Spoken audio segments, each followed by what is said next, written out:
Basi ikaliko ahadi ya kuingia katika raha yake, na tuogope mmoja wenu asije akaonekana ameikosa. Bwana Yesu asifiwe.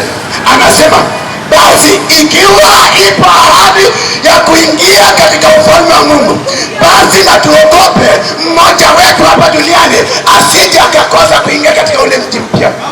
Bwana Yesu asifiwe. Bwana Yesu asifiwe sana. Ikiwa ipo ahadi ambayo Mungu ametuahidi sisi wanadamu, ama siku moja tutaingia katika rahani wake, na tuogope mmoja wetu asije akaonekana ameikosa kwa sababu ya dhambi, ya anasa. Haleluya. Bwana Yesu asifiwe sana. Bwana Yesu asifiwe. Ujue ya kwamba anasa na vitu vyote na tarehe iliyopo chini ya jua ni kwa kitambo kidogo. Wanadamu ufa, lakini hakika ya kuwa siku ipo, saa inakuja ambapo mwana wa Adamu, yaani Kristo aliye Bwana wetu, atahukumu ulimwengu, na wale waliotenda mema watahukumiwa na uzima wa milele, na wale waliotenda mabaya wataingia katika jehanamu ya milele. Bwana Yesu asifiwe. Mungu atusaidie. Bwana tuhurumie watu wa mahali hapo. Ukisikia habari ujue ya kwamba Mungu anakupenda. Bwana Yesu asifiwe. Bwana Yesu asifiwe. Upendo wa Mungu hauzidi na upendo wa Mungu hauzidi nyakati. Upendo wa Mungu hauzidi na lifestyle ya mtu, hapana. Upendo wa Mungu upo kwake yeye aaminie, akikubali na kukiri kwamba Kristo ni Bwana na ni Mwokozi wa maisha yake. Haleluya. Bwana Yesu asifiwe sana. Bwana Yesu asifiwe sana. Yamkini umesikia habari nyingi za mambo mengi, lakini leo nimekuletea habari za Kristo Yesu, ya kwamba ni Mwokozi na anakupenda na ametuahidi kuingia katika roho yake. Hakika anasema tuogope mmoja wetu asije kaonekana amekosa katika kuingia ule mji. Kama Mungu kati ya chumba alipoinuka, sifa na utukufu na nguvu zina wewe Yesu wanazijua hai. Nami Bwana, kwa neema ulionipa Bwana, ninaomba kwa ajili ya watu wa mahali hapa Mafinga, Mungu atazame Bwana, kwamba mioyo yao inatamani itengenezwe, inatamani vinyango upya. Wanapita katika mioyo yao, pita katika maisha yao, pita katika kazi zao. Fanya kati mpya Bwana, fanya kati za furaha, fanya kati za kuchiliwa tena, wakaione nuru yako, wakaone maisha mapya, wakaone hatua mpya, wakaone kubadilika. Ni katika jina la Yesu Kristo. Malaika wako na Roho Mtakatifu akanene juu yao, akiwakumbusha kwa habari hizi, wasizisahau wala wasiache kuzikumbuka, kwa kuwa najua hakika ipo siku Bwana utawaokoa na gharama hizi nilizozitoa kutafuta na sawa. Mungu utatenda jambo katika maisha yao. Wabariki Bwana, wakumbuke, waonekanie katika jina la Yesu Kristo. Ninaomba kwa Mwokozi, ninaomba kwa Kristo Yesu, tenda mapya Bwana, badilisha Mungu, badilisha mifumo ya maisha yao Bwana, weka mifumo ya furaha, weka mifumo ya amani, ganga mioyo walioumia, ganga mioyo walioumia katika jina la Yesu Kristo, mwana wa Mungu aliye hai. Nikiomba haya nikiamini utaenda kutenda katika jina la Yesu Kristo Mwokozi aliye hai. Amen. Ukapatana na Muumba wako asubuhi ya leo. Sema, Bwana Yesu, mimi ni mwenye dhambi, ninakuja mbele zako, ninatubu dhambi zangu nilizotenda mbele zako. Nisamehe Mungu, futa jina langu kwenye kitabu cha hukumu na uliandike kwa upya kwenye kitabu cha uzima wa milele. Unifanye upya, uwe mwana wako tena, utawala maisha yangu. Amina. Basi mtenda kuombea pa ulipo, unaweza ukafunga macho yako. Mtakatifu, mtakatifu, wewe Mungu uliyetukuka sana, wewe Mungu mwenye upendo, inayo kila sababu ya kusema ni asante. Asante kwa ajili ya mkono wako, asante kwa ajili ya watu wa Mafinga, maana unawapenda sana.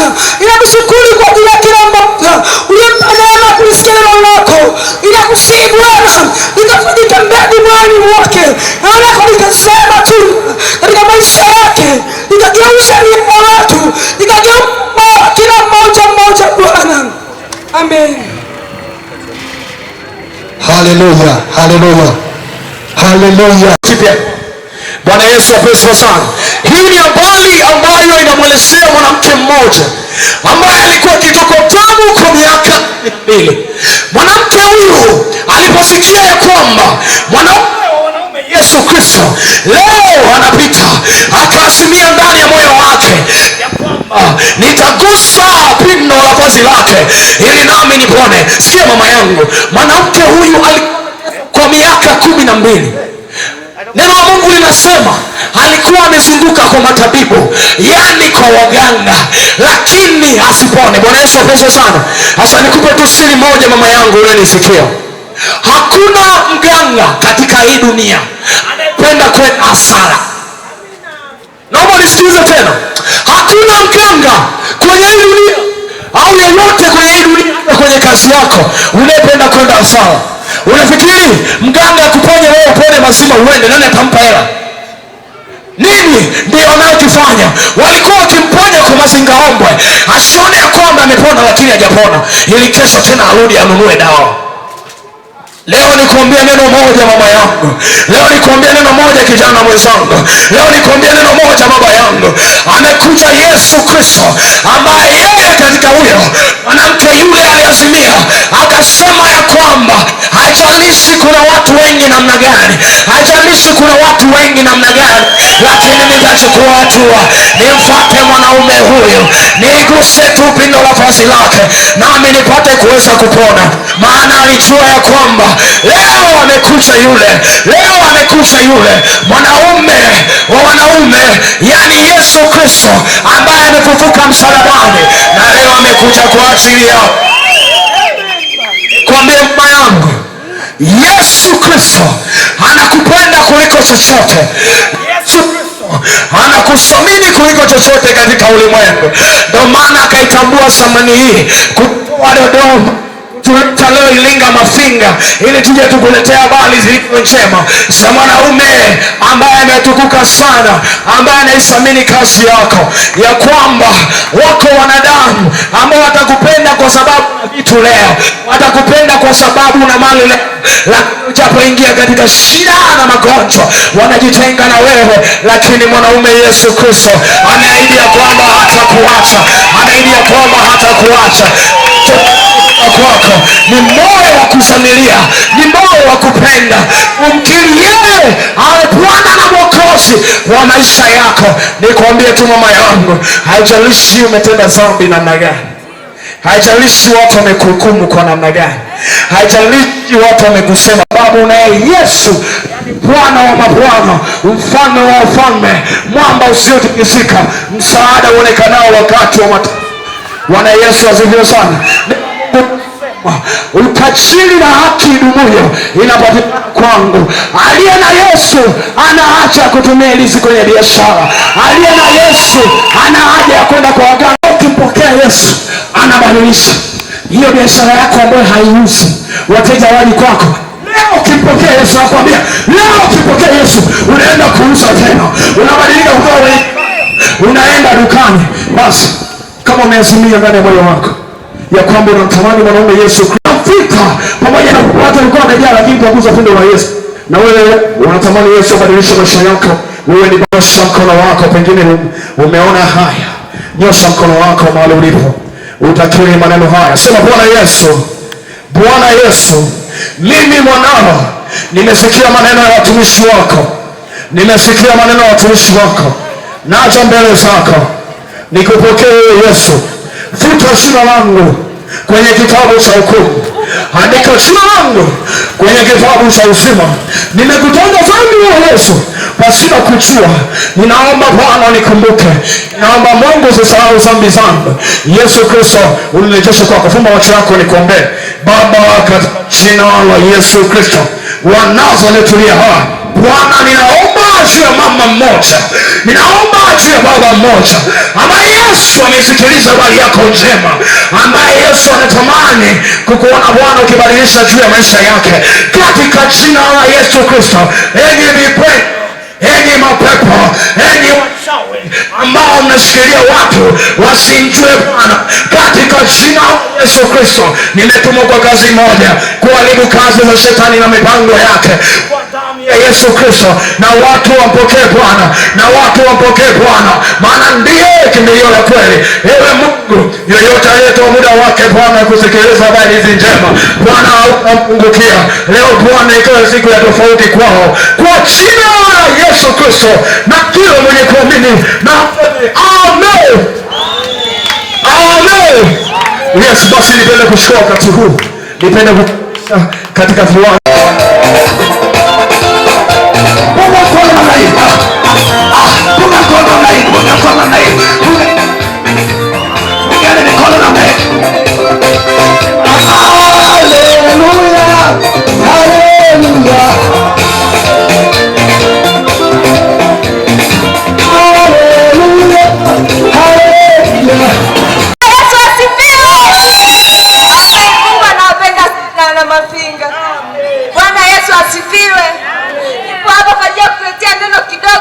siku ya leo ambalo linaanza kumponya mama mmoja, kaka mmoja mahali hapa, baba mmoja mahali hapa. Sema amen. Na neno langu linaenda kuwa kama ifuatavyo. Sema nguvu ya matamko. Nguvu ya matamko. Sema nguvu ya matamko. Tunamjua Yesu Tunamjua Yesu Yesu ndiye anayetuokoa siku zote. Lazima ukiri Yesu ndiye anayefanyaje? Anayekuokoa. Kama Yesu ndiye anayekuokoa hivi leo kwenye biashara yako, unamtegemea nani? Kwa sababu hata wewe kama unamtegemea nani? Yesu, kwa sababu yeye hakujiumba. Sema amen. Mwenye Biblia akimbia yaka kwenye Zaburi 46 mstari wa kwanza, halafu akimbia mstari wa 5.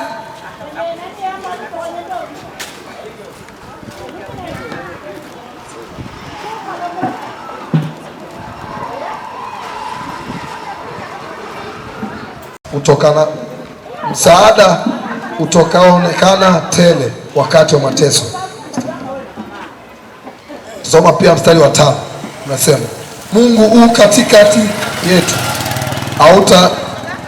Mungu yu katikati yake, hautatetemeshwa. Mungu atausaidia asubuhi na mapema. Nitarudia, Mungu yu katikati yake, hautatetemeshwa. Mungu atausaidia asubuhi na mapema. Bwana Yesu asifiwe. Mungu atakusaidia asubuhi na mapema, wewe mama unayehangaika na biashara. Mungu atakusaidia mapema, wewe baba unayehangaika na ndoa, lakini lazima umtegemee Yesu. Lazima umjue Yesu yule aliyekuumba, kwa sababu bila yeye wewe huwezi. Mtumishi wa Mungu, lazima umjue Yesu. Nataka nikufundishe kwamba lazima uwe na nguvu katika kutamka. Lazima umjue Mungu kwa sababu ndiye anayeokoa. Bwana Yesu asifiwe. Zaburi inatuambia kwamba Mungu lazima awe nguvu yako. Sema amina. Sema amina. Kwa sababu bila nguvu ya Mungu wewe usingeweza hata hiyo biashara kuifanya. Bila nguvu ya Mungu wewe hicho kiduka usingekuwa nacho sasa. Umeugua mara ngapi? Umetekeseka mara ngapi na magonjwa? Lakini Yesu kasimama. Lakini Yesu kakutendea. Amen. Amina, mtumishi wa Mungu. Kama Yesu ndiye nguvu zako na wanashuhudia hilo, wewe ulijiumba. Wewe ulitoka wapi? Sababu na baba. Lazima ujue aliyekuumba na umrudie yeye. Usisubiri utende dhambi. Usisubiri utende ndio umjue Mungu. Tunakosea watumishi wa Mungu. Tunasubiri katika uzao wetu ndio tunamtumikia Mungu. Ndio tunalijua kanisa. Lazima mtumikie Mungu kiwa kijana. Lazima mche Mungu kiwa na nguvu bado. Maana yeye ndio Mwokozi. Maana yeye ndio Mwokozi. Amen.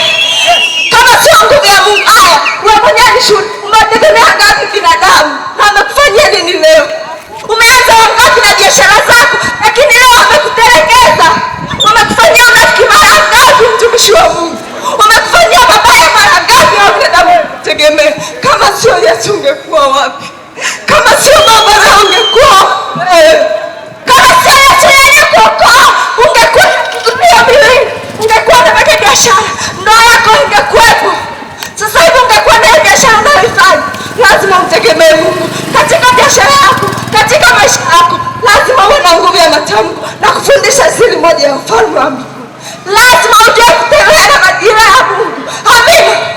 Na majira ya nikufundisha siri moja. Lazima katika biashara yako unapofika kazini mwambie Yesu, kama wewe ulivyoniumba wanijuaje mababu, nami ninapoingia katika kazi ninaomba mkono wako ukaonekane, maana nisipouze wewe utadhalilika, nisipouze watakucheka wewe na sio mimi. Amina. Lazima mwambie Yesu, haya ni masomo yangu, nikifeli utaibika hadi ya kutumikia, nikifeli wewe ndio utaibika. Haleluya, haleluya. Lazima tumjue Mungu, lazima tuokoke, lazima tulijue nani. Amen. Maana yeye ndio mwokozi wa maisha yetu. Yeye siku hizi anatufanya sisi tutembee, sio kupendeza tu. Yesu ametutengeneza, Yesu ametutengeneza. Kama sio Yesu, mwambie binadamu leo, kama ukijua binadamu mwenzako uliyepo karibu ni mnafiki, kaa naye, mwambie leo nina shida, nina shida $100, naomba unisaidie. Hata kwambia sina hela, lakini ukimlilia Baba atakufungulia milango. Lakini ukimlilia Baba leo katika ndoa atakufungulia njia. Marafiki za moto watakupa unafiki wao, watakupa ushauri wa uongo, watakuteta, watakunenea vibaya, lakini Yesu atasimama. Yeye sio mara ya kwanza kukuokoa, mpaka sasa amekulipa. Wewe ni bodaboda, wewe ni kwenye biashara, pengine hiyo sio kazi yako, lakini umekosa kumjua Mungu mapema. Na hiyo ndio tunapokosea watu wa Mungu. Baba, mimi nataka kusimama sehemu ambayo nipaswa kuwa. Sipashi kuuza duka hili, mimi ni watangu ya juu, mimi ni kwenye biashara kubwa, mimi sipashi kukaa mbele ya Baba. Tumishi wa Mungu, mwambie Bwana, nakuhitaji kwenye maisha yangu. Mwambie Baba, nakuhitaji kwenye biashara yangu. Mwambie Baba, nakuhitaji kwenye masomo yangu. Onekana, maana wewe ndio unaweza kutenda na sio mwingine. Amen. Tuseme katika dhambi na neno lipo. Mungu atashuka kutoka mbinguni, hajakwambia wewe okoka. No, anatumia watumishi wake. Lazima ujue leo mtoto wako kimlea katika msingi wa kidini, atajua atakuwa akimtumikia Mungu. Lakini mama mganga, baba mganga, unategemea mtoto atakuwaje? Tunaharibu kizazi chetu wenyewe. Mungu wangu, wasaidie watu wako walijue leo, maana wewe ndio unayeweza. Mwambie Mungu nakupenda kwa ziada. Mwambie Mungu nakurudi. Kazi za uganga zote nimeacha. Katika sema haleluya. Haleluya tena na tena. Natamani kila mmoja akaweze kusikia habari hizi. Hatujaja bure, bali tumeagizwa na Yesu Kristo. Amesema nendeni ulimwenguni mote mkahubiri Injili kwa kila kiumbe. Atakayeamini na kubatizwa naye ataokoka, asiamini naye atahukumiwa. Kwa hiyo ni agizo ambalo tumepewa na Bwana Yesu. Hatujapewa na mwanadamu yeyote yule, bali tumepewa na Bwana Yesu ambaye ni Mungu wetu aketie mahali pa juu sana zaidi ya vyote. Haleluya. Basi tutaenda kuangalia maneno ya Mungu kiufupi. Tutaangalia kitabu cha waraka wa kwanza wa Yohana. Kitabu cha waraka wa kwanza wa Yohana. Nitasoma sura ya 5 mstari wa 4 mpaka wa 5. Biblia inasema ya kwamba kwa maana kila kitu kilichozaliwa na Mungu hushinda ulimwengu, na huku ndiko kushindapo ulimwengu, hiyo imani yetu. Mstari wa 5, mwenye kushinda ulimwengu ni nani isipokuwa yeye aminiye kwamba Yesu ni mwana wa Mungu. Haleluya, haleluya. Maneno ya Mungu yanatuambia kwamba kwa maana kila aliyezaliwa na Mungu huyo anaushinda ulimwengu, maana ndiyo imani yetu. Lakini anakuja anasema ya kwamba mwenye kushinda ulimwengu ni nani? Mwenye kushinda ulimwengu ni yule ambaye anaamini ya kwamba Yesu Kristo ni mwana wa Mungu. Amen. Haleluya. Inawezekana bado hujanielewa kwa habari ya ulimwengu. Sikiliza nikwambie, tunapozungumzia ulimwengu ni neno ambalo ni pana sana. Tunapozungumzia ulimwengu ni mambo yote ambayo yanahusiana na dunia hii. Naweza kusema yaweza kuwa ni mambo ambayo yanakufarakanisha na Mungu. Yaweza kuwa ni mambo ambayo yanakufanya bize sana kwa kiasi ya kwamba hujui kama Mungu yupo. Yaweza kuwa ni mambo yale ambayo yanakufanya umuasi Mungu, lakini leo nimekuletea habari hizi, habari za Yesu Kristo aliyeshinda ulimwengu, na mtu mmoja atakayeamini basi naye atashinda ulimwengu. Haleluya. Sasa ukaweza ukajiuliza maswali mengi sana, ukasema kwamba kwa nini tushinde ulimwengu? Kwa nini nazungumzia mambo haya? Nazungumza mambo haya kwa sababu moja, maisha ambayo ni ya muda mfupi sana. Vitu vyote ulivyo navyo leo, biashara unayouza, ipo siku itapita. Ipo siku kila mmoja wetu tuliosimama mahali hapa, kila mmoja atapita. Lakini kwa nini? Kwa habari ya kushinda ulimwengu. Kushinda ulimwengu, tuushinde ili tuweze kuulisi ufalme wa mbinguni. Mimi naamini kwamba mbingu ipo, kwa sababu na mimi mwenyewe nilikuwa kama wewe, nilikuwa sijaokoka, nilikuwa siamini kama Mungu yupo, kama mbingu ipo. Lakini baada ya kuokoka na kuambia kwamba Mungu yupo, mbingu ipo na jehanamu ya moto ipo. Ndio maana leo hivi tumekuletea habari hizi, habari njema za kukunusuru wewe usiingie katika jehanamu ya moto, maana Mungu hapendi kuona mtu akipotea katika dhambi. Mungu hapendi kabisa. Yaani ni gharama kubwa sana ambayo inalipa. Biblia inasema kwamba watu walikuwa wanachinja ng'ombe, wanachinja kondoo, wanachinja mbuzi kwa lengo la kumkomboa mwanadamu, kwa lengo la kumweka mwanadamu huru. Lakini hivyo vyote havikuweza kufanya kitu. Kilichoweza kuleta ukombozi, kilichoweza kuleta wokovu ni damu ya Yesu Kristo pekee. Hiyo ndiyo inaweza kukomboa mwanadamu. Yesu alipokuwa anapigwa pale msalabani, yani alipokuwa akipokea yale mateso, ilikuwa ni kwa ajili yako wewe unayenisikia.